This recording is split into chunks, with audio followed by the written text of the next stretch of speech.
अगर कोई एनजीओ या फिर ट्रस्ट विदेश से पैसा ले रहा हो तो क्या सरकार उस पैसे पर नजर रख सकती है? और अगर रूल्स फॉलो ना किए जाएं तो क्या उस एनजीओ की प्रॉपर्टी भी छीनी जा सकती है, कुर्क की जा सकती है?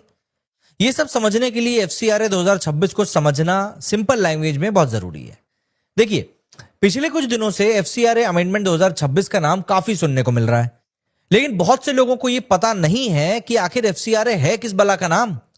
आसान भाषा में अगर समझाऊं तो एफसीआरए यानी कि फॉरेन कंट्रीब्यूशन रेगुलेशन एक्ट एक ऐसा लॉ है जो ये डिसाइड करता है कि इंडिया में बाहर के देशों से जो पैसा आता है वो कौन ले सकता है और कैसे ले सकता है, एंड उसका यूज किस जगह पर हो सकता है।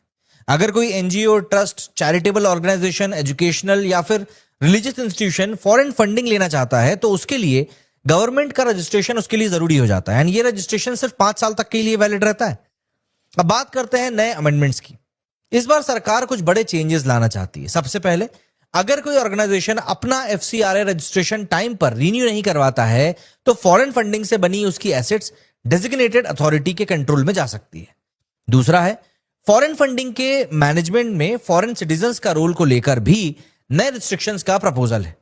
एंड तीसरा है, फॉरेन फंडिंग की ट्रांसपेरेंसी एंड अकाउंटेबिलिटी, ताकि पैसा किस सोर्स से आ रहा है और कहां यूज हो रहा है उसका प्रॉपर रिकॉर्ड सामने आ सके।